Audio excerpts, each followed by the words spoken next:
dia miarabantsika rehetra indray amin'ny anaran'i Jesosy Kristy tompo ny tenako. Tonga indray tsika amin'ny tian'ity noho ny fampianarana ny boky ny Apokalipsy. Na nahoana ny fampianarana faraparan'izay kasika ny fiangonana Smirna. Tena mafimafy any izy iny fa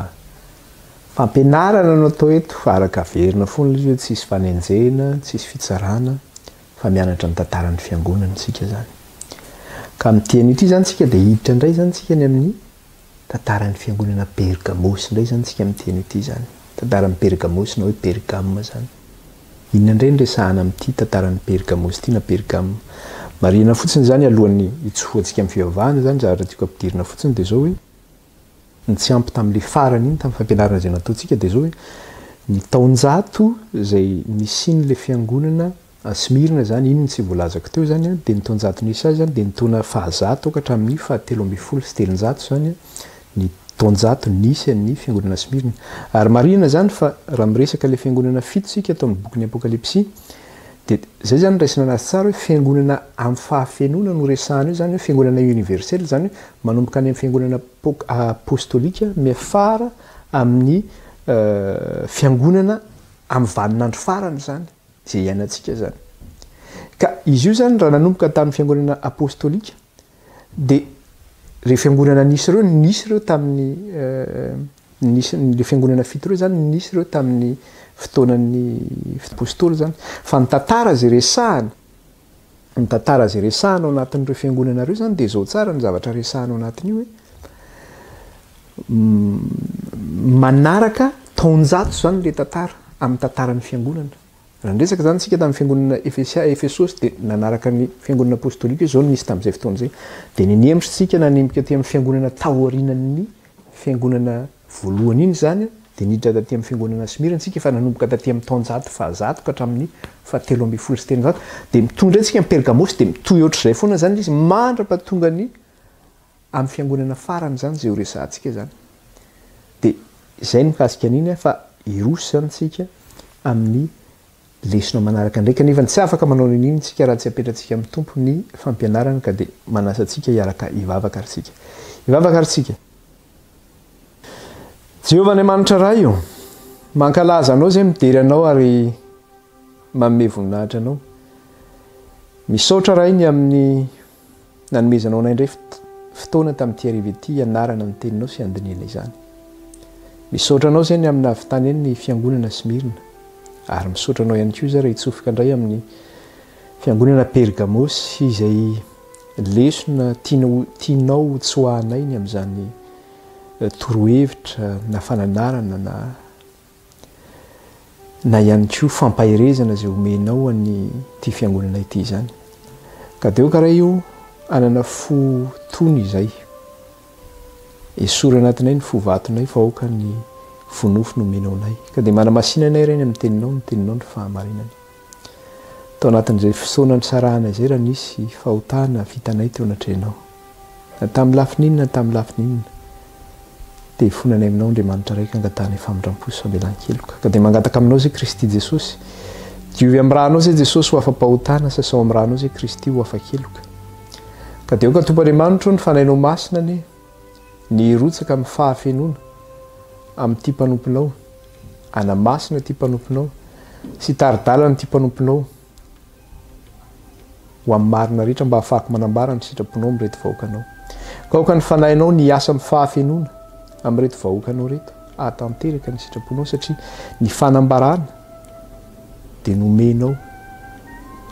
ho amin'ny vahoakanao ny amin'ny andro farany. Dia mideranao zay raha io mankalaza anao zay ary manome voninahitra anao eny mananitra avy ny anaranao zay hatramin'izao ka ho mandrakizay. Halleluia. Ary dia mangataka aminao ihany koa zay Kristy raha kofiny rahanao Jesosy ny fampianarana sy ny fifandraisanay amin'ny olona ny tokantrano ana mba tsy hanano sitana fahefanana dia kely aza. Dia mitenena raha io amin'ny alalan'ny fanainao masina fa vonikely zay vahoakanao. Dia karaha ianao ny sandratra fa zay kosa hetry amin'ny anaran'i Jesosy. Amen. Dia soratsika ny tompo lehibe indray ny zavatra zay vitatsika ny amin'izay vavaka zay moa zany fa dia irosy zany tsika ny amin'ny toy ny fampianarana zany dia miditra zany tsika amin'ny teny ity tonga dia fiangonana Pergamos. raha miresaka fiangonana Pergamosy ary tsika dia ny zavatra hitantsika tondray zany zao dia hoe miresaka transition zany tsika. Ina moa ny transition zany hoe passage de l'église apostolika zany miampita maka amin'ny église katolika romane. Zany hoe misy an'izay transition zay zany na misy an'izay ahoana ny filazana azy teo hoe tetezana zany, teteza mita hozy tsika ny Madagasikara, misy tetezana zany zay mampitohy zany hoe miala amin'ny fiangonana apostolika miditra amin'ny fiangonana katolika romane. Ka zay transition zay zany no idirantsika zany hoe ahoana ny fomba ny mpitany ny alana teo amin'ny église apostolika na tonga nakaty amin'ny église katolika romane. Alohan'ny zavatra rehetra nefa dia zao amaky indray tsika zany mikasika an'ity fiangonana Pergamosy ity.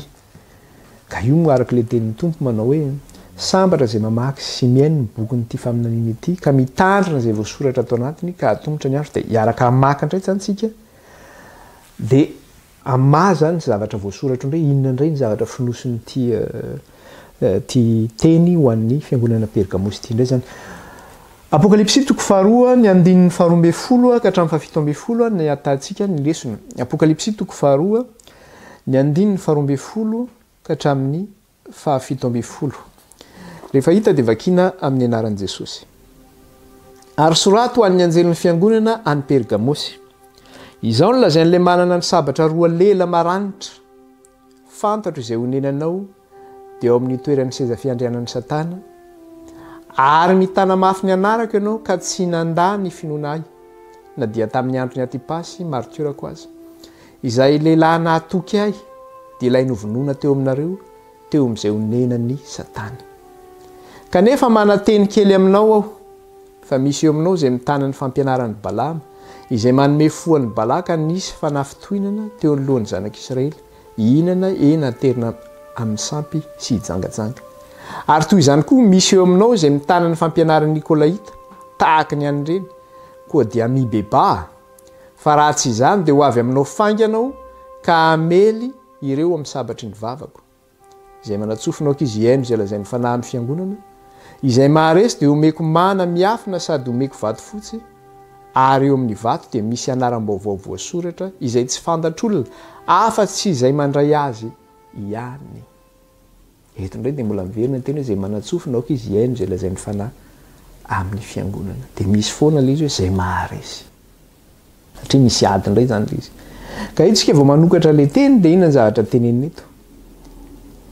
Ahoana izy sorato amin'ny anjelin'ny fiangonana any Pergamosy. Izao no lazain'ilay manana sabatra roa lela maranitra. Iza indray ary no manambara eto zany, iza indray ny tompon'ilay fanambarana. Dia tadidio foana zany ilay izy fa rehefa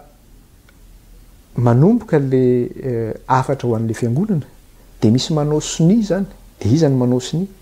Jesosy no mbola manao sonia tahaka ny nahitantsika ny sonian'i Jesosy tany amin'ny Efesosy hoe izy no mandrefa ilay afatra zany, mampitondra ilay afatra amin'ny anjely. Izy ihany koa mbola nanome ilay afatra tao amin'ny fiangonana Smirna. Ary ny zavatra anankiray dia tsy vitany hoe manome afatra izy fa le anarana zay tondrano'ilay afatra dia misy heviny lehibe amin'ilay afatra zay hoentiny. Inona zao ny zavatra hitantsika eto dia zavatra miteny hoe izao no lazain'ilay ahoana izy izao no lazain'ilay manana sabatra roa lela maranitra hozy izy. Dia ahoana moa ny atantsika hoe iza io manana sabatra roa lela maranitra amin'ny vavany io zany dia amin'ilay Apokalipsy toko voalohany ny andininy fahinana ambin'ny folo izy no miteny an'io dia izao no teneniny eo. Ary ny tanakitana fito teny an-tanany ankavanana izy ary nisy sabatra maranitra roa lela nivoaka teo am-bavany ary ny tarehiny dia tahaka ny masoandro mamirapiratra amin'ny heriny.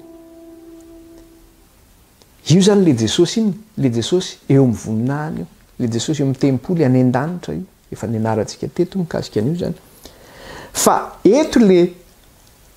amin'le izy mampita le afatra dia le anarana hoentiny tsy mitovy amin'le anarana nitondrany ny afatra ho an'ny Efesosy na afatra ho an'ny Smirna. Fa anarana anankiray indray nitondrany Jesosy an'le afatra eto amin'le Pergamosy. Izao no lazain'le izy izy, izao no lazain'le manana sabatra roa lela maranitra. Fantatsika tsara hoe inona moa le sabatra roa lela maranitra fa ny tenin'Andriamanitra sabatra roa lela maranitra io. Eto zany dia zao misy ifandraisan'ny lehibe zany ty afatra zay omenan'ny Pergamosy ty sy ny tenin'Andriamanitra. Ary maninona hoe sabatra roa lela satria ny zavatra anankiray dia zao ato amin'le Hébreu 12 izy raha iverenantsika kely fotsiny le Hébreu 4 azafady Hébreu 4 dia ny 12 dia zao ny tenenany ato Hébreu 4 ny 12 dia zao ny tenenany ato manao hoe fa velona sy mahery ny tenin'Andriamanitra ka maranitra noho ny sabatra roa lela ka manindrona sany amin'ny fampisarahana ny aina sy ny fanahy ary ny tonona sy ny tsoka ka mahay mamantatra ny heritreritra sy ny fisainany fo. Ahoana izy velona sy mahery ny tenin'Andriamanitra ka maranitra noho ny sabatra roa lela manindrona hatramin'ny fampisarahana ny aina sy ny fanahy sy ny tonona sy ny tsoka ka mahay mamantatra sy ny heritreritra sy ny fisainany fo. Eto zany le tenin'Andriamanitra sabatra, rehefa sabatra nefa ino no entina hitsarana. Ka io sabatra io zany dia hoentin'i Jesosy zany izy io hisondena n'ity fiangonana ity hoe ahoana mitoetra amin'ny tenin'Andriamanitra ve ty fiangonana ity sa tsy mitoetra. Mitoetra ve ty fiangonana ity sa tsy mitoetra. Ary hitantsika izy fa rehefa mamarana le teny izy ao amin'ny Apokalipsy toko 2 io dia mbola miverina ihany io sabatra io zany eo amin'le 9:4 dia zao ny zavatra teneny eo amin'le 9:4. Ahoana izy eo amin'ny 9:4 toko 2 9:4 dia manao hoe koa dia mibeba fa raha tsy izany dia ho avy aminao fainga ianao ka amely ireo amin'ny sabatry ny vavako. Amely ireo zany hoe misy ifandraisany lehibe mihitsy zany amin'le Jesosy mitondra ny hafatra satria araka le tenintsika Jesosy dia manana anarana be dia be Jesosy. Ka eto zany dia Jesosy le inona le manana sabatra le Jesosy le manana ny sabatra roa lela maranitra zao no lazainy le manana le sabatra roa lela maranitra izy le manana le tenin'Andriamanitra zany. Ka eto zany dia zao hoe le tenin'Andriamanitra nisondena zany na izahana toetra zany ty fiangonana ty manahoana mitoetra amin'ny finoana ve ty fiangonana ity sa tsy mitoetra. Faharoa manaraka an'izay araka ny hitantsika teo amin'ny 9:4 dia misy fiantsoana ihany koa zany eo fibebahana ka hoe raha tsy mibebaka dia hoany ho tsaraina amin'ny tenin'Andriamanitra ty. Zany hoe misy fitsarana maridrefy zany eto hoe ao anatin'ny refy ve no sa tsy ao anatin'ny refy. Ka zay foana le verenantsika hatramin'izay manao hoe tenin'Andriamanitra no resahantsika eto zany tenin'Andriamanitra. Dia efa fantatsika hoe iza no mitondra le hafatra Jesosy Kristy fa mbola verenantsika zany zay rehefa marana le lesona itsika izany. Inona ary ny dikan'le hoe Pergamosy. Pergamosy zany dia tanàna zany io Pergamosy io ary ny anaran'ity fiangonana ity zany dia nitondra ny anaran'le tanàna ihany koa zany. Ka Pergamosy zany dia ny dikany zany dia zao hoe amin'ny teny frantsay ny andikako anazy hoe citadelle et cité glorieuse. Zany hoe citadelle zany ohatrany hoe cité zany hoe isy cité tsara tarehy sady cité mamirapiratra, cité feno voninahitra, cité misy fisandratana zany ty cité ty zany tanàna misy fisandratana zany ty sy ny citadelle zany zavatra tsara tarehy zany tsy hoe cité ny 67 hectares. Citadelle zany ty satria zavatra tena mijoalajoala ho ny fitenenana ny zavatra misy tamin'ity tanàna ity zany dia ny hevitra le hoe Pergamosy zany dia hoe citadelle na cité glorieuse hoe tanàna mamirapiratra na hoe tanàna misy voninahitra zany be voninahitra zany. Ka izy io zany dia zao hoe amin'le province romain zany satria fantatsika tsara fa le Asie mineure zany zay nisan'ireo fiangonana fito ireo dia province-ny fanjakana Romanina. Ary amin'ny province-ny fanjakana Romanina dia ty tanàna amin'ny Pergamosy ty zany no tanàna zany ngeza indrindra zany tamin'ny cité tany Azia zany tamin'ny tanàna tany Azia zany dia izy ny ngeza indrindra zany tany Azia zany antsoina ihany koa hoe la plus fameuse d'Asie zany zay ny antsoina anazy ihany koa. Dia ny toerana misy azy indray toerana misy azy zany raha eo Asie mineure no jerena zany any amin'ny toeranan'ny Turquie iny zany dia any amin'ny côté nord no misy anazy ary 5.3 kilometatra miala avy eo Smirna zany no misy an'ity tanànan'ny Pergamosy ity na ny fiangonan'ny Pergamosy zany 5.3 kilometatra miala avy eo amin'ny tanànan'ny Smirna. Avay zary ny avian'ity tanàna ity tsy maintsy miresaka ny aviantsika satria iresaka ny zavatra be deaibe mikasika ny lasana izy ity tsika zay zavatra nisy tamin'ny androny ty fiangonana ity zany ka niny avian'izy ity zany de zao hoe tanàna noforon'ny firenena grika zany izy ity na ny empira grika tamin'ny androny de tanàna tena hoe nafinaritra sy mamirapiratra zany izy ity inona ny zavatra misy eo am'le tanàna ny zavatra misy eo am'le tanàna de zao misy structure religieuse betsaka zany io resaka hoe toeram-pivavahana be deaibe zany na hoe tsangambato tsampy zany ny grika tsinona manana an'ire dieu na déesse be deaibe ohatra fotsiny teneko ny grika zao manana zany hoe déesse Athéna zany manana an'zany hoe Zeus zany ny grika manana an'zany hoe Poséidon zany inona andriamanitra grika daholo zany rehetrarehetra zany de manana structure religieuse be deaibe zareo ary ihany koa zany ty toerana ity zany amin'ny matoerany hoe mamirapiratra anazy na toerana be voninahitra azy de nanana bâtiment administratif be deaibe ihany koa zany izy na hoe eo am'ireo biro-mpanjakana fampandrosoan'ny firenena zany ary ny amin'ny fahatsarany zany de tena tsara tare ty cité ty ary raha miresaka hoe tanàna tena hoe tsara zany ianao am'izao fotoana zao ka misy mantsy ny firenena am'izao fotoana zao ny amin'ireny ville reny de atsony zareo ty atao patrimoine mondial de l'humanité zany nilazany anazy fa tamin'ny ville antique zany na tamin'ny andron'ny antiquité zany de ity tanàna ty azo antsona mihitsy hoe musée d'art no azo hitondrana ihany ko azo ampitahana an'zany ty tanàna ty tam'zany vanim-potoana zany tanàna nandroso be ihany koa izy sady nyroborobo ary nanana ny sehatra voalohany izy teo amin'ny province tany Asie mineure izany ny fotoana zay nanangana ny grika anazy de tao arinan'ny période-ny Alexandre le Grand zany empereur grika taloha zany ka rehefa maty izy io de ny nandimby azy tateorina zany no nanangana anyty firenena ity zany izy ary no nanjaka teo tam'izay fotoana zay tamin'ny période grika ny période grika nanjara teo zany de le antsona hoe empereur Attal zany de nanjaka teo izy sy ny taranany zany nandritra ny 500 taona zany izy no nanjaka tamin'ny toerana io zay antsona hoe Attalide zany teo zany ny toeran'ny fitondram-panjakan'ny empereur ny Attalide nandritra ny 500 taona teo amin'ny toerana hoe Pergamos io zany zay no natonga azy hoe tena hoe toeram-panjakana zany le toerana zany ka rehefa tonga ara ny empire romain nanomboka nanjaka am'izay ny empire romain zany nanomboka nahazo territoire betsaka am'izay izy de voazahany empire romain ihany koa zany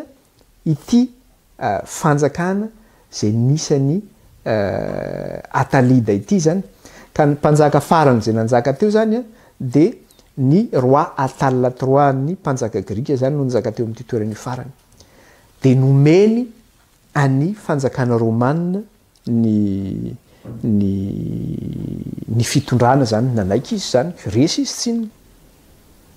de rehefa lasan'ny romanina am'izay ary ny fanjakana miresaka tantara zany tsika to miaraka amin'ny tantarany fiangonana fa misy matombo resaka tantara tsika misy zavatra lehibe zay resahantsika mikasika an'izay avy eo zany de rehefa lasan'ny romanina raha ny fanjakan'ny Attalide zany de zao teo no nananganana sy namoronana an'le hoe province d'Asie zany talohan'izay zany tsy nisy zay province d'Asie zay fa ny empire romanina no nanao an'le province d'Asie zany zay tonga am'le hoe Asie mineure zany de amin'ny fotoana oviana no nanaovana an'izy io zany de tamin'ny taona 129 avant Jésus-Christ zany no nanaovana anazy io na hoe taona 720 talohan'i Jesosy Kristy inona ary ny zavatra hitantsika hoe misymboliser an'ity Pergamos ity zavatra anakirongeza be zany tena misymboliser an'ity Pergamos ity na hoe mamaritra anyty Pergamos ity na ty tanànan'ny Pergamos ity de zavatra anakirongeza be zany voalohany aloha zany de zao ny puissance impériale romane na hoe ny heriny na ny fahefan'ny ny tanjakiny zany ny tanjakiny ny emperora romanina zany na hoe ny tanjaky ny fanjakan'ny empira romanina zany zay zany no namaritra n'ity Pergamos ity ary faharoa manaraka an'izay no namaritra azy de ny puissance religieuse zany hoe ny heriny fivavahana tao aminy zavatra anankiroa ngezabe zany voalohany puissance politique na hoe hery politika zany natanjaka be ny hery politika romanina ny herin'ny empira zany de ny faharoa ny herin'ny fivavahana na nitanjaky ny fivavahana ny amin'ny culte païen zany na ny fivavahana gentilisa zany reo zany tena zavatra namaritra be nyty tanànan'ny Pergamos ity ary indrindra am'izay zavatra anankiroa ngezabe zay de zao loza be ho an'ny kristianina ity tanàna ity loza tena pays loza ho an'ny kristianina misy ity satria amin'ny lafina anankiray zany izy matanjaka izy ara-politika amin'ny lafina anankiray koa izy tena matanjaka izy ara-pivavahana zany hoe io mifatanjahana ara-politika sy ara-pivavahana io kenge zany tsy voa zao voanisy fefa nisy io tamin'izany vanim-potoana zany de zany misy tena loza ho an'ny kristianina tamin'io vanim-potoana io zany ny siny zay alliance zay na zay fikambanana ny fitondram-panjakana tamin'ny fivavahana izay zany satria niaraka zany reo inona maha puissance politique an'ilay izy zany na hoe ny tanjaka politika na ny hery politika nananany voalohany aloha satria rehefa lasan'ny empire romanina le izy de nataon'ny empire romanina ihany koa lieu de pouvoir satria teo zany ny lasan'iny natao ny capitalny capital politika zany tamin'ny 4e siècle capital politika tany Asie mineure zany teo Pergamos no nanaovana anazy de ny empereur romanina ary nipetraka tany mihitsy tamin'ny l'an 29 après Jésus-Christ tamin'ny taona 720 taorianan'i Jesosy Kristy de nipetraka tao Pergamos mihitsy ny empereur romanina zany inona koa ny réputation nananany dio zay resaka hoe puissance politique zay fa nanana réputation anankiray koa izy zany satria araky hitantsika hoe tanàna zay mijoalajoala misy famirapiratana be voninahitra tanàna malaza zany satria c'est un lieu de pouvoir ihany koa le izy de manana réputation culturelle ihany koa izy na hoe laza zany amin'ny resaka hoe kolotsaina zany milaza amin'ny resaka kolotsaina zany ka teo zany amin'ny nampalaza anazy de zao nanana bibliothèque ngeza be izy tamin'izany vanim-potoana zany ny bibliothèque ngeza indrindra de tany Alexandrie zany no nisan'ny bibliothèque ngeza indrindra kanefa nyrivalisean'io bibliothèque ny Alexandrie io ny bibliothèque ny Pergamos zany zany hoe tena nifaninana tamin'le bibliothèque ny Alexandrie zany ny bibliothèque ny Pergamos rouleau tao anatiny satria tamin'izany mbola tsy hoe boky ohatr' zao zany ny boky fa rouleau no anatin'ny bibliothèque de ny rouleau tamin'izany raha ny tantara zany no jerena de hoe natratra 200 000 rouleaux en parchemin nisy tamin'izany bibliothèque zany 200 000 rouleaux en parchemin izy zay zany nisy tamin'izany fotoana zany nanana ina ihany koa izy nanana amphithéâtre izy ny amphithéâtre be izy ohatran'ny araka tenentsika hoe ohatran'ny Coliseum reny fanaovana spectacle zany fanaovana fisehoana zany nanana gymnase ihany koa izy amin'ny resaka hoe atleta zany resaka hoe taranja filalaovana zany nanana palasy ihany koa izy ary palasy ny tena nalaza na palaza anazy nanana palasy izy nanana termo izy inona moa le termo tenany any zany le centre thérapeutique zay nisy ihany koa zany nanana termo izy le fitsaboana amin'ny rano mafana reny zany nisy tany ny réputation religieuse indray no jerentsika zany hitatsika le ka hoe ny resaka hoe ara-politika resaka indraytsika réputation religieuse na hoe nilaza ara-pivavahana zany nalaza izy tamin'ny hôpitaliny sy ny tempoliny izay ho aniza io hôpitaly io ary amin'ny alalan'izy ary ho aniza ihany koa io tempoly io ary amin'ny alalan'izy satria miaraka zany io hôpitaly io sy tempoly io de ho an'ny hôpitaly sy tempoly any Esculape zany izy io ty Esculape ty zany atsoina amin'ny teny grika izy ty hoe Asclepios io Asclepios io de atsoina hoe dieu de guérison ny atsoina anazy na atsoina ihany koa amin'le teny hoe dieu de la médecine na hoe dieu de la santé zany andriamanitra mpanasitrana zany ty Asclepios ity. Andriamanitra manome fahasalamana izy ity zany. Ary am'ty zay amin'ny teny frantsay moa maritra azy Dieu de la médecine. Iresaka be an'io tsika fa mikasika an'io ny lesona koa tsika amin'ity an'io ty misy resaka be an'io tsika. Hoe inona ny ifandraisan'io resaka hoe hôpitaly sy tempoly io amin'ity Asclepios ity zany. Fa io hôpitaly fitsaboana io zany de fitsaboana amin'ny alalan'ny Asclepios izy io. Ty tempoly ty koa de fivavahana amin'ny Asclepios izy ty. Io zany fivavahana teo amin'ny toerana io. Ary io Asclepios io de tsy hoe ny Romanina no nametraka an'izy teo zany, fa tamin'ny andro Grika no efa nisian'izy io teo zany, fa mbola teo tamin'ny andron'ny Romanina zany. Ary toerana io, zay toerana fitsaboana sy toerana fivavahana zany, de anaovana inona? Anaovana pèlerinage zany io isataona. Tonga any ny olona mandeha mamonjy fotoam-pivavahana, mitady fanasitranana, mitady fitahina. Tonga koa ny olona ohatran'ny hoe mandeha amin'ny hôpitaly, mandeha mitsabo any. Any zany tena hoe toeram-pitsaboana tamin'izany vanim-potoana zany. Ary nalaza de nalaza izy io teo amin'ny empire romanina zany, ary be de be ny olona avy teo amin'ny empire zany tonga makany Pergamosy mandeha mitsabo amin'ny alalan'io hôpitaly io sy mangataka fitahina amin'io tempoly io izany. Eny, ka na ny emperora lui-même ary na ny emperora ary zany de nanao tonga koa izy nandeha nitsabo tena tao amin'ny hôpitaly io. De any zany ny traiten'ny olona rehetra ny maladie rehetra. Marary ny cancer ianao de tsaboana any ianao. Marary psychiatrie ianao, vovo kely ny sainao de tsaboana any ianao. Marary zay rehetrarehetra zany ny aretina de tsaboana ohatra le amintsika amin'izao fotoana zao marary de makany amin'ny hôpitaly de ohatr'izany zany ny andro tsaboana tamin'izany fotoana zany. Ka be de be ny olona mandeha any amin'ny hôpitaly io zany amin'ny toeram-pitsaboana io de sitrana le olona miverina avany. Resaka an'io zany tsika rehefa avy eo mikasika an'izy io. Inona koa ny zavatra nisy teo? Akoatran'io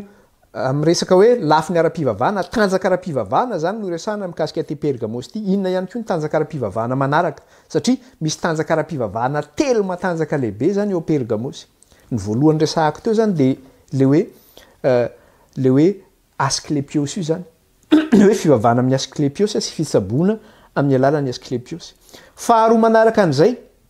inona ihany koa ny fivavahana malaza teo? De zao hoe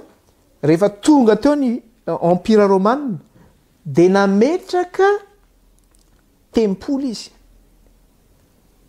Idedienan'izy na ho an'iza ny tempoly zay nataony? Nataony ivavahana amin'ny emperora. De emperora Auguste sy emperora Trajan no nanaovana an'izay tempoly zay teo Pergamosy zany. Io zany tena toerana ihany koa zay tena lehibe zany ara-pivavahana teo Pergamosy zany. Fa zay ny teneniko mifampidirana ny resantsika eto zany fa iresaka lalina mihitsika rehefa avy eo. Fahatelo manaraka an'izay ihany koa, ery amin'le tendron'le Acropole zany, ery ambonin'le Acropole satria le tanàna Pergamosy zany ataontsika hoe ambony toerana le tanàna, fa le tanàna zany le tanàna Pergamosy lui-même zany ety ambany izy, le tanàna zany. De rehefa makany amin'le toerana Asclepios io zany ianao na toeram-pitsaboana na misy an'le tempoly de zao misy route romaine mandeha amin'ny lalana iny. Zany hoe à l'est n'le tanàna no misy an'le toeram-pitsaboana sy misy an'le tempoly ny Asclepios. Fa rehefa avy eo indray ianao miala avy eo amin'le tanànan'ny Pergamosy de mandeha miakatra any amin'le lieu de pouvoir ianao zany, any amin'le antsoina hoe Acropole. Ka any amin'io Acropole io zany de raha vao miteny hoe Acropole ny resahana de inona ny zavatra misy ao zay? Eo zany misy an'le hoe bibliothèque, ny lieu de pouvoir sy ny administratif resantsika teo, de misy ihany koa le tempoly zany fivavahana zany. De rehefa miala avy eo amin'le tanàna zany ianao andeha hiakatra zany ianao any amin'le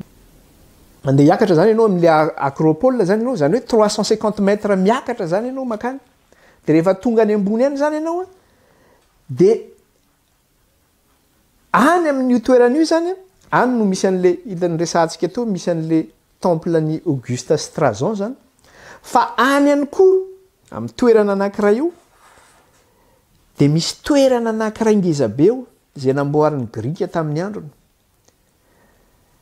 zay hiantsona hoe l'hôtel de Zeus. Zeus zany a zany no andriamanitra grika zany, ary ny grika zany tao anatin'ny histoire nainoko an'izay c'est un historien nainoko an'izay resaka zay hoe amin'ny grika de hoe c'est le plus grand de tous les dieux ozy izy. Zeus io zany c'est plus grand de tous les dieux zany ilazany anazy Zeus io. De manana izy io zany eo amin'le acropole io zany, amin'ny toerana mitokana amin'le acropole zany,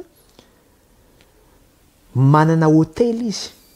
Inona moa ny hôtel? Ny hôtel zany toerana fanaovana sorona zany atao hoe hôtel, toerana fanaovana sorona ny hôtel. Hôtel ngeza be izy io, zay mirefy 110 mètres de long, lava be ny lavany, ngeza, ary miakatra ambony le toerana,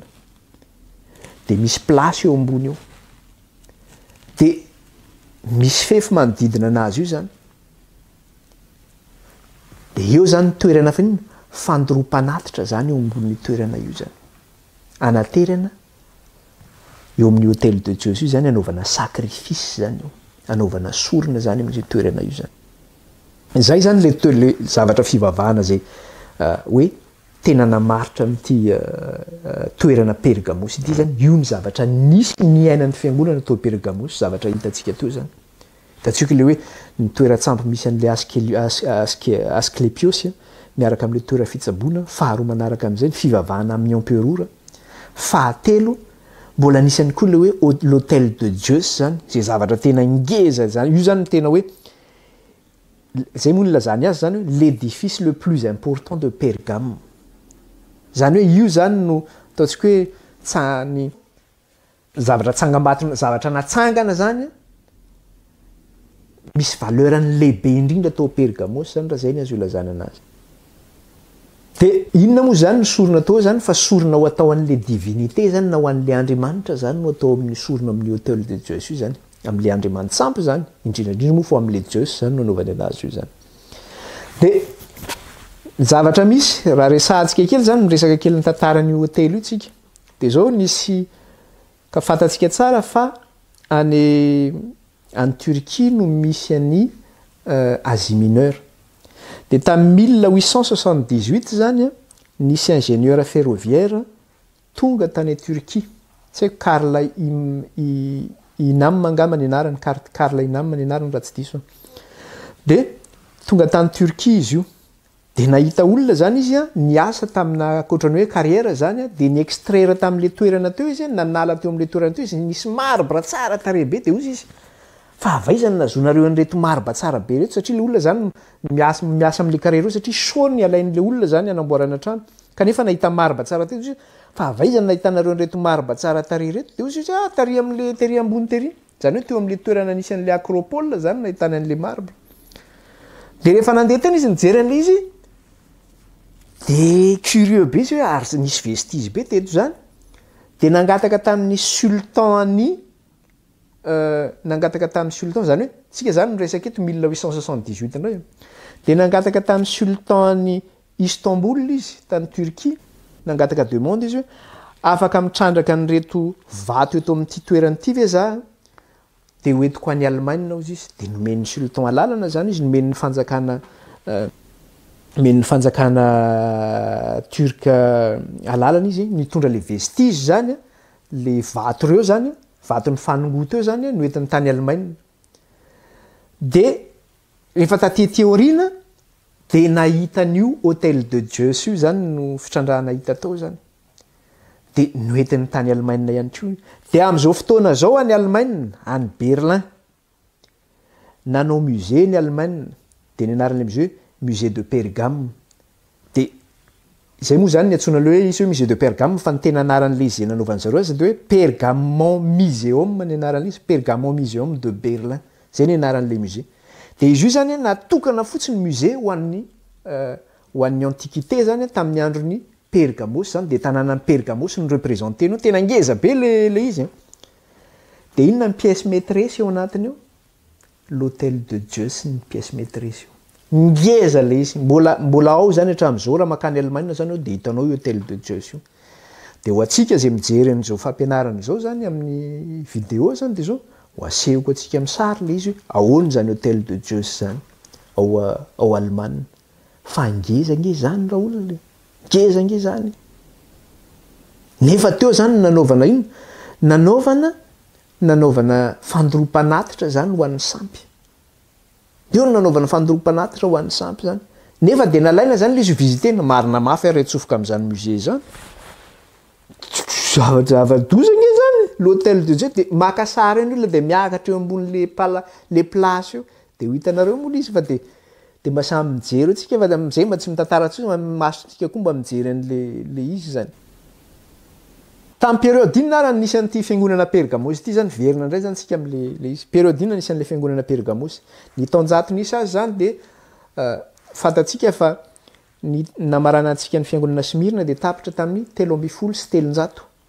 ny période nisy an'ny Pergamos zany de zao 317 ka hatramin'ny 736 taorianan'i Jesosy Kristy zany no nisy an'ity fiangonana nisy an'ity tantaran'ny fiangonana Pergamos zay resahantsika eto ity zany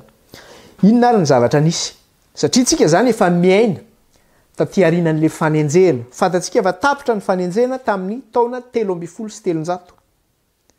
tamin'ny alalan'izy ny alalan'ny empereur Constantin namoaka lalàna izy de tapitra ny fanenjena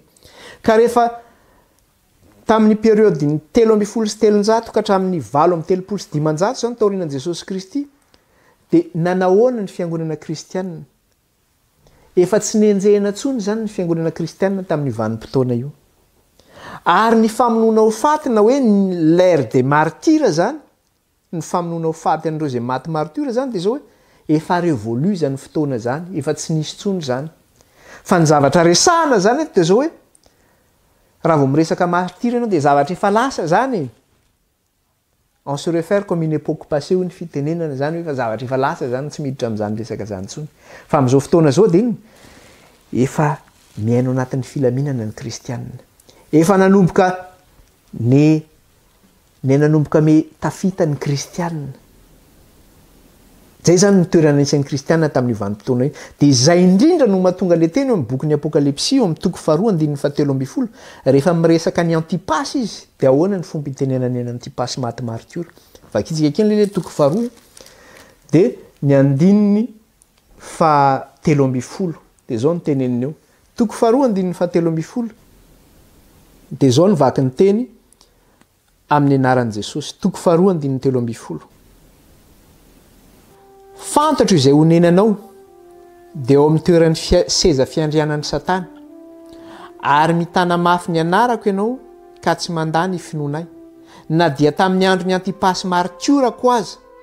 izay lehilahy matoky ahy de ilay novonoana teo aminareo teo amin'izay honenan'ny Satana ozy izy eto zany izy rehefa miresaka ny antipasy martior de efa miresaka zavatra lasa ny resahany tsy hoe zavatra amin'ny fotoana io zany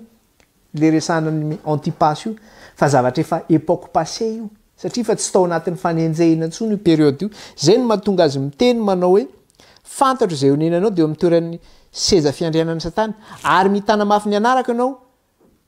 ka tsy nandany finoana na dia tamin'ny andro ny antipasy martiorako aza na dia tamin'ny andro ny antipasy martiorako aza ilay lehilahy natoky ahy de zay vonoana teo aminareo de miresaka ny antipasy martiora zany de efa miresaka zavatra lasa zany hoe efa lasa zany ny firesaka famonoana tamin'ny vanim-potoana io de zay mahatonga hoe eto ny fotoana zany de zao hoe efa contraire an'izay hoe famonoana sy fanenjehana ara-pivavahana izay fa ny fotoana eto de zao fotoanan'inona fotoanan'ny fanorenana fitoanan'ny fametrahana ny fiangonana kristianina mba ho lavandro ary mba hanan'inona anana prospérité mba hanana fandrosoana zany hanana firoborobona zany zay zany ny fametrahana n'ity eglizy Pergamos ity zany am'izay fotoana zay zany ao anatin'ny ohatrany hoe zavatra pozitiva zany ny tanjona zao fa tsisy zavatra negativa tsony eto zany hoe misokatra zany ny lalana ao antsika misokatra ny varavarana no ny fitenenana kanefany izay prospéritén'ny Pergamos izay na zay firoborobon'ny fiangonana kristianina tamin'izay fotoana zay hoe nahazo tena hoe nalalaka izy nahazo hoe tena liberté totale zany izy tsisy fanenjehana tsony nahazo reconnaissance izy teo amin'ny fitondram-panjakana satria ny fitondram-panjakana mihitsy tadiditsika mihitsy Constantin empereur ny teny nanao hoe afaka manangana ny fiangonanareo ny areo am'izao fotoana zao tsisy problème tsony de de raha sy ohatrany hoe tohanany fitondram-panjakana zany de efa mboatra mahazo vahana zany de teny hoe fotoanany fandrosoana zany eo amin'ny lafiny ara-kristiana zany de période io zany de hoe tamin'ny période ny 4e siècle au 5e siècle zany io période io zany de eo nefa le zavatra tenenina hoe ny gloire-ny Pergamos io na ifiroboroboan'ny Pergamos io na ifandrosoan'ny Pergamos io na hoe io tsy famononan'ny Pergamos io de zao tsy azony fotsiny tamin'izao hoe gratuit io zavatra io hoe mena azy maimaim-poana tsisy zavatra gratuit zany misy takalo ny zavatra rehetra ianao ve tsy enjehana ntsony de hoe milamina ny kristianina taizany mbola nahita kristianina manilamina ianao raha mbola ao amin'i Jesosy Kristy ianao de tsy maintsy enjehana noho ny fahamarinana ary hoalan'ny olona rehetra ianao noho ny fahamarinana zay ny lalan'ny kristianina tsy maintsy zay ity fiangonana ity nefa zao elle se reposait sur ses lauriers ny fitenenana hoe natory teo amin'ny ondana izy tena mba milamina tsika fa tsisy fanenjehana ntsony aza matoritory fa zay ny navoan'ny ty fiangonana ity satria nisy takalony be zay zavatra zay hojerentsika ny takalony zavatra io satria any amin'le reproche izy zany rehefa manao le inona moa le teny fananarana Jesosy de inona ny fananarana nataon'i Jesosy vakitsika kely fotsiny fa mbola iverenantsika izy de zao ny teneniny eo amin'le andininy faha-efatra amby folo manao hoe toko faharoa andininy efatra amby folo kanefa manateny kely aminao fa misy aminao zay mitana ny fampianaran'ny Balama izay manome foan'ny Balaka anisy fanafitohina eo alohan'ny zanak'Israely hihinana ny hena naterina tamin'ny sampy sy hijangajanga de mbola toy zany ary toy izany koa misy eo aminao zay mitana ny fampianaran'ny Nikolaita tahaka an'ireny zany hoe zay le zavatra teneniny hoe ity fiadanana azy n'ity fiangonana ity zany sy ity tsy fanenjehana ity fiangonana ity sy ity faneken'ny fitondram-panjakana n'ity fiangonana ity sy ny filaminana zay nanana na ny firoboroboana zay azony de tsy hoe azo maimaim-poana io fa nisy takalo de inona le takalo nanaiky ny fampianaran'ny Balama izy ary misy eo aminy koa manana ny fampianaran'ny Nikolaita hoy ny fitenenina de inona le fampianaran'ny Balama ny teny teo mihinana ny hena naterina tamin'ny sampy hozy izy tsy ny zava-betaveta hozy izy ka eo zany le zavatra anankiray zay misy takalony io zany de iresaka an'intsika fa mbola tsy tonga amin'izay tsika fa iresaka an'izay zany tsika rehefa tonga any amin'le fananarantsika hoe inona re ty navoan'ity fiangonana ity zany inona indray ary ny teny fankasitrahana zay nataon'i Jesosy tamin'ity fiangonana ity Apokalipsy toko faharoa ny andininy telo amby folo izy no miteny an'izay Apokalipsy toko faharoa de ny andininy fahatelo amby folo de zao ny vaky ny teny amin'ny anaran'i Jesosy fantatro izay honenanao de ao amin'ny toeran'ny seza fiandrianan'ny Satana ary mitana mafy ny anarako ianao ka tsy nandà ny finoanay na dia tamin'ny andro ny Antipasy martiorako aza izay lehilahy matoky ay de ilay novonoana teo aminareo teo amin'izay honenan'ny Satana ao izy fantatro izay honenanao de eo amin'ny toeran'ny seza fiandrianan'ny Satana na de eo ara zany ny toerana misy azy de ao izy ary mitana mafy ny anarako ianao ka tsy nandà ny finoanay zany hoe tena nitana ny finoana zany izy nitana ny anaran'ny Kristy izy na de tamin'ny andro ny Antipasy martiorako aza izay lehilahy natoky ay de lay vonoana teo aminareo teo amin'izay honenan'ny Satana hozy izy eo zany le fankasitrahana nomen'i Jesosy azy de tsy maintsy verina kely zany tsika amin'le tantara hoe inona ary ty nahazo amin'ity fiangonana ity satria menjehana izy ireo nitana mafy ny anaran'ny Kristy izy nitana ny finoana izy na de nisy ary ny maty martiora teo amin'izareo anisan'izany Antipasy de nifikitra tamin'le fahamarinana izy nifikitra tamin'ny anaran'i Jesosy Kristy izy tsy nanaiky izy zany hoe le zavatra nataony ny zavatra ankasitrahan'i Jesosy eto zany de zao zavatra nataony taloha zany fa tsy iainantsony amin'ny vanim-potoana resahantsika io satria amin'ny vanim-potoana zay resahany eto de efa manao ny toetrany manao ny fomban'ny Balama sy ny fomban'ny Nikolaita no ataony eto amin'ny vanim-potoana zay resahantsika io ka ny nankasitrahan'i Jesosy azy de zao le asa nataony zay mitazomany an'le anarany le asa nataony zay nifikirany tamin'le fahamarinana na de nisy maritiora raha de nijoro izy tam'izay nakasitrahany jesosy tena nety ange le nataonao izy jesosy tena nety io nataonao io tena makasitraka anao ka tsy maintsy resaka kelyn'io zany tsika satria zay mantsy le zavatra resahany teo hoe ahoana ny namonona anazy reto hoe fantatro izay honenanao de eo amin'ny seza fiandrianan'ny satana ao izy izy satria fantatsika tsara hoe aiza ny toerana misy amin'ity fiangonana Pergamosy ity inona ny zavatra tena mibahana amin'ity tanànan'ny Pergamosy ity de misy inona misy alliance ao amin'ny tanàna io alliance na hoe fifanekena na fifandraisan'ny fitondram-panjakana sy ny fitondrana ara-pivavahana zany natanjaka ara-politika zany ty tanàna ity sady natanjaka ara-pivavahana eo le hoe fivavahana amin'ny emperora ao ny fivavahana amin'ny Asclepios sy fitsaboana amin'ny Asclepios eo ihany koa ny amin'ny altarany Zeus zany zay andriamanitra grika ihany koa zany izy io de nisy andreo teo amin'ny toerana eo nefa nitoerana nisy an'ity fiangonana ity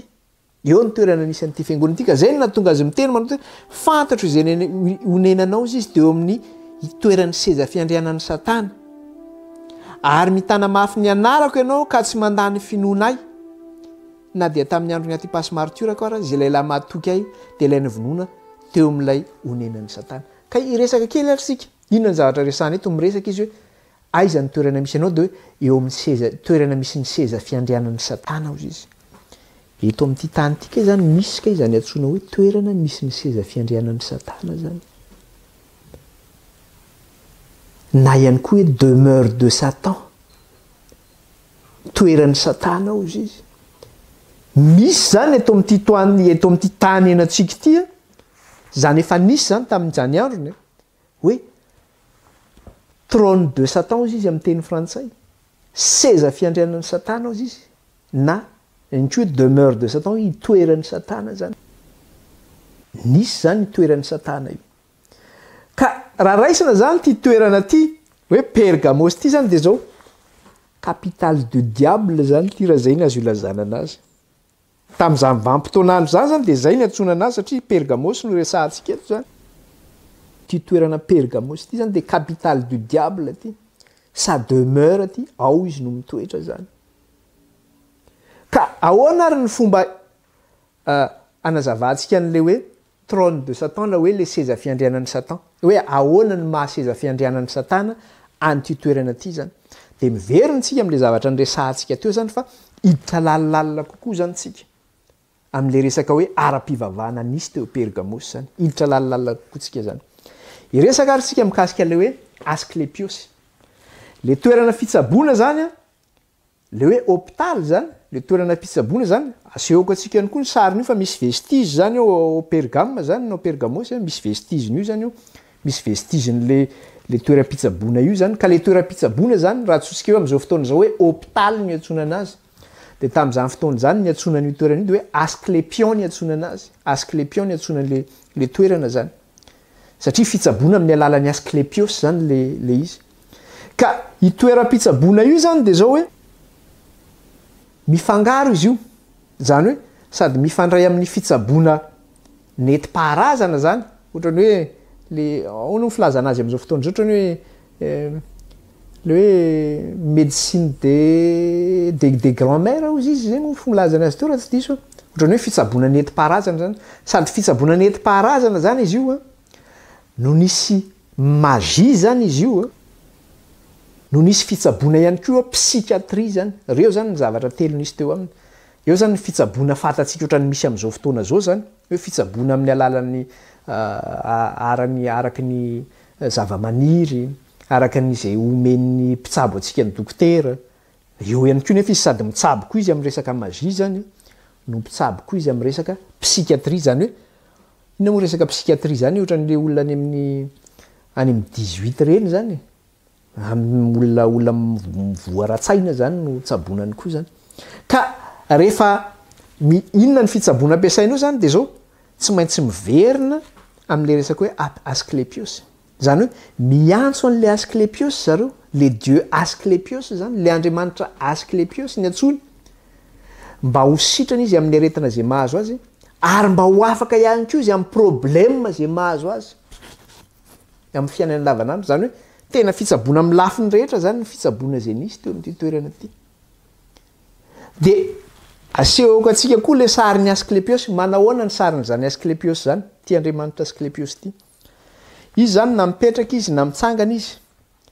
de misy baton eo tanany io baton zany hazo de iny hazo iny misy zavatra misenroulé amin'iny hazo iny zany hoe miodidina ohatrany hoe ty tanako ty zany de misy zavatra miodidina amin'ty tanako ty de inona miodidina amin'ny tanako io bibilava hazo misy bibilava zany miodidina eo de iny ny teny ty Asklepios ty zany tsy hoe mitondratondra n'iny teny iny fatifatana izy fa misy dikany lehibe zany na mipetraka izy mitsangana de miaraka amin'ny tena misy bibilava zany zay ny sariny izy ty zany na nitsangam-bato zay misy tavela zany satria araka teneniko teo hoe misy vestige zany zay hita tany Pergamosy nalaina nentina tany Allemagne zany de hita zany mikasika an'le tena reny sy nitsangam-bato sy mbola misy amin'izao vanim-potoana zao zany ary ny empereur raha tateoriana zany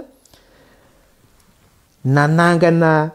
tempoly zareo any Roma nanangana tempoly izy any Roma de nataony anatin'ny tempoly io Asklepios zany hoe mbola adorina hatramin'izao zany io Asklepios io zany de misy le tena misy anazy iny zany misy bibilava iny de iny ny fomba hitsabon'ny olona zany de ahoana ary ny fomba hitsabony an'iny maninona le bibilava misy an'le hoe bibilava miodikodina amin'le hazo iny zany ny atao tena satria amin'ny alalan'iny bibilava iny no hitsabonan'ny olona zay marary tonga ao amin'le Asklepios zany tsabona amin'ny alalan'ny bibilava de ahoana ary ny fomba hitsabona azy amin'ny alalan'ny bibilava eo zany karazana thérapie ohatrany hoe thérapie par le rêve ny fitenenana amin'ny alalan'ny nofo zany na amin'ny alalan'ny songe zany hoe ianao zany patient na olona marary ianao de atao hypnose ianao atao sous hypnose zany ianao apatoriana zany ianao zany hoe ianao zany efa tsy ao ntsony fa lasa ny fanahinao de mahita iny ianao mahita vision na serpent ianao anatin'ny nofinao zany de rehefa mahita na vision na serpent izy zany ianao de inona moa zavatra misy fotran'le tsika ny Madagasikara amin'izao fotoana zao rehefa mihetsika tromba ny olona de maninona mahita vision izy mahita fahitana izy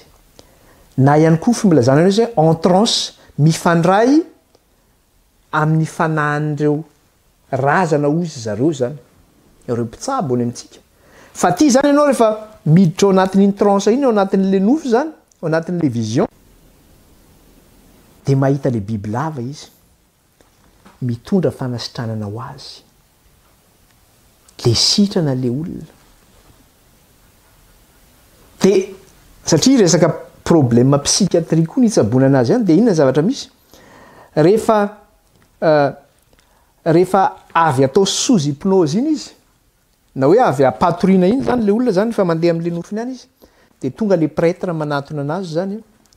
manaitra anazy eo zany efa ohatrany cloisonneny laklosy kely na mitehaka izy de taitra le olona miverina amin'ny tenany zany le olona de rehefa miverina amin'ny tenany le olona de manontany anazy am'izay tantareo ana le nofinao atao de mitantara izy hoe zao le nofo de nahita an'izao de miresaka hoe nisy an'le bibilava nandalina ny sitrany sy ny raha de interpréten'le prêtre zay zavatra zay na adikany zay hoe zao ny dikan'izay sitrany ianao de ohatr'izay nge tsika rehefa makany amin'ny dadarabe ohatr'izay tsika rehefa makany amin'ny omby asy ina mahazo anao zao ay ataovy ty de ataovy raha manao an'izao na de zao zany ny dikan'izay de manao an'izao zany ianao de zao ny dikany tsy zava-baovao nge zany zavatra efa nisy tany amin'ny antiquité zany fitsaboana nisy tamin'ny andron'ny fitonjana-panjakana tamin'ny andron'ny romanina zany zavatra zany fa rehefa kitian'le bibilava zany izy ataon'zareo hoe serpent sacré na hoe bibilava masina zany ty bibilava ty zay ny antsony anazy de maninona sitrana le marary rehefa voakitiky le bibilava de ozy izy le prêtre zany rehefa mandika le izy hoe le enao nikitian'le bibilava tamin'ny alalan'iny nofinao iny de iny le antsona hoe l'attouchement guérisseur du dieu Asklepios iny le fikitiana ataon'le dieu Asklepios anasitrananao de rehefa kitian'le bibilava zany ianao de sitrana ianao loza nge zany raha olona fa am'izao mbola betsaka mino an'izany sura mihitsy fa mbola betsaka hatria zavatra mbola vénérena nge zany am'izao mbola misy mivénérena zany mbola misy manompo an'izany ny zavatra nisy nefa de zao zany serpent zany ange maninona ny serpent ny atao symbole maninona le biby lava ny atao symbole am'izay zavatra zay ny biby lava nefa de zao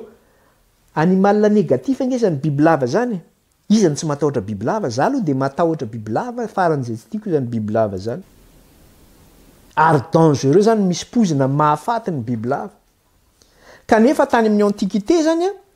le biby lava zany a ny symbolisena manao hoe satria ny biby lava zany misy fotoana izy iny misy période zany a miova iny miova po izy iny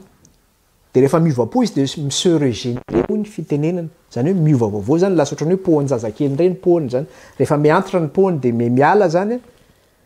de rehefa mitsaiko nareo mba mijery documentaire mahita an'ireny de rehefa miala iny poany iny de ohatra ny po lavalava iny sisy tavelo de po vaovao ndray no mivoaka avao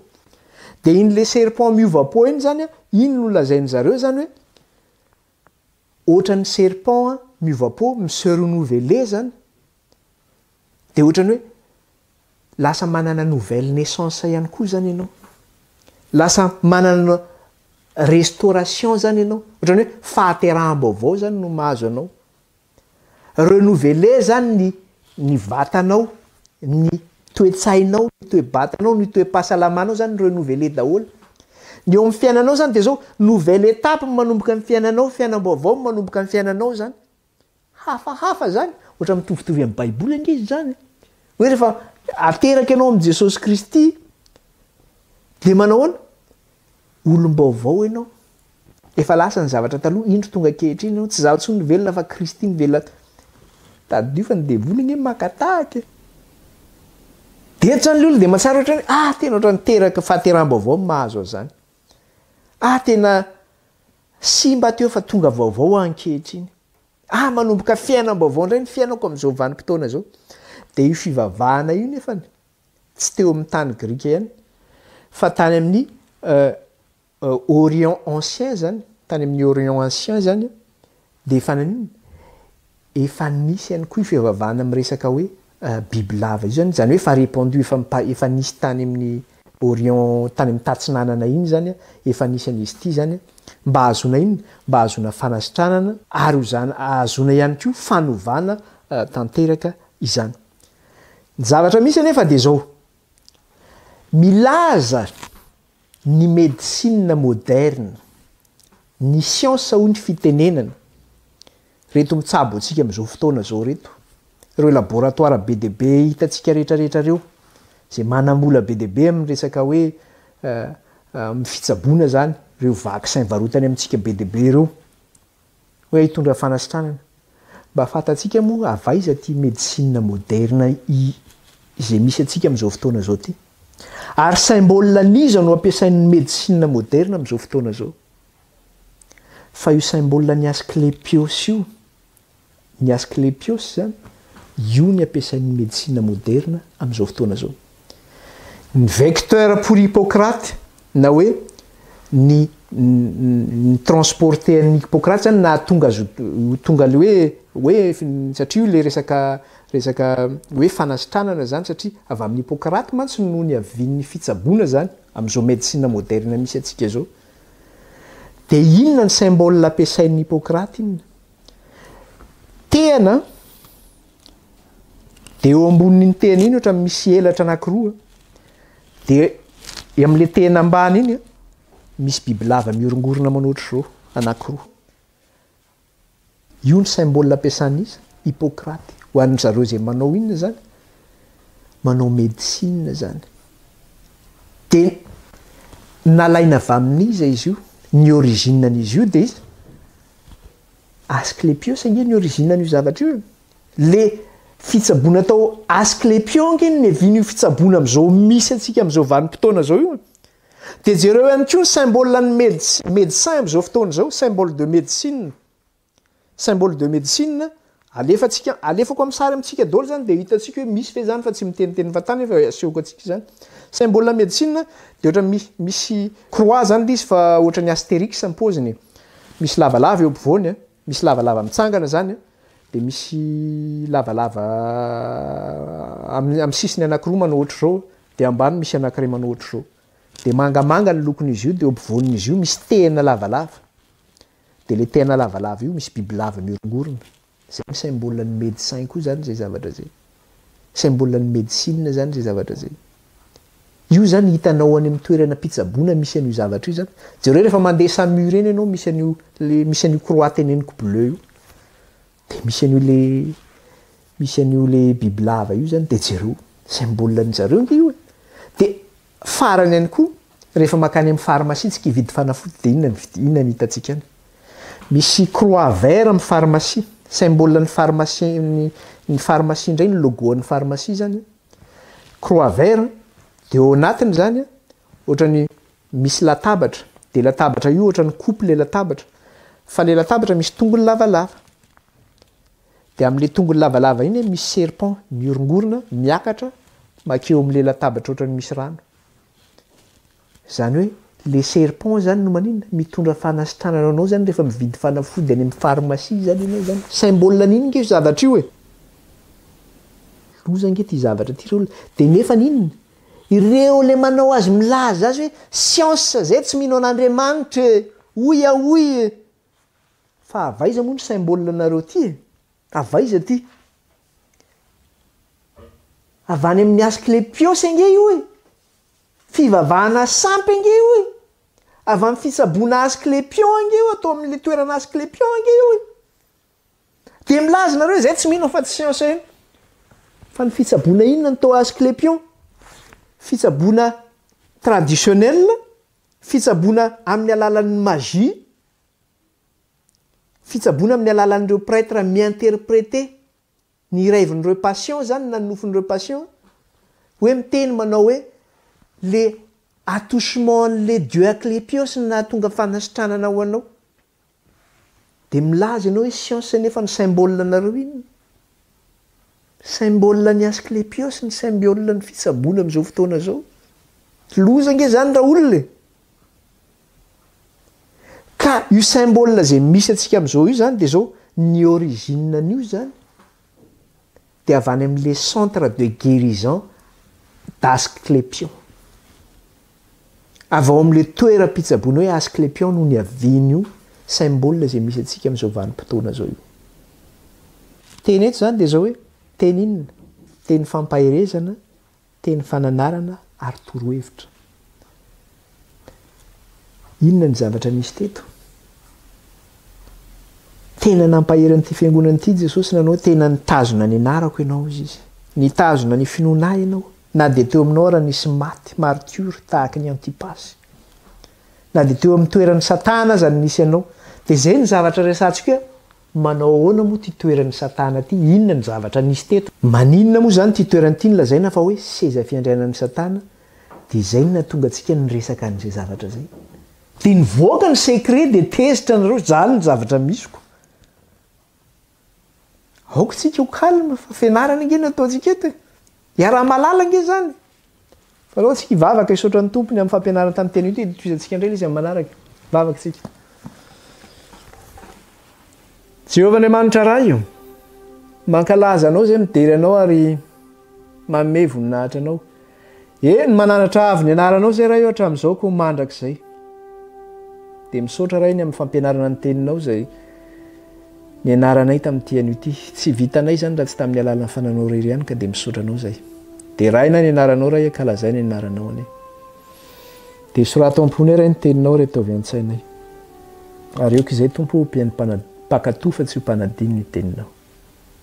dia raha ina mandrak'izay ny anaranao raha io amin'ny anaran'i Kristy Jesosy nandratanay izany vavaka izany raha hitonatrenao aleloia amen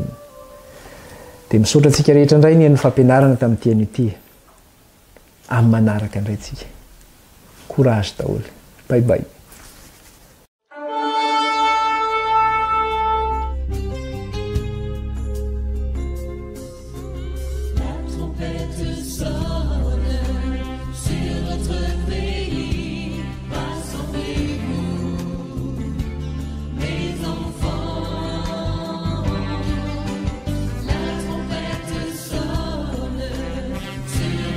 Baby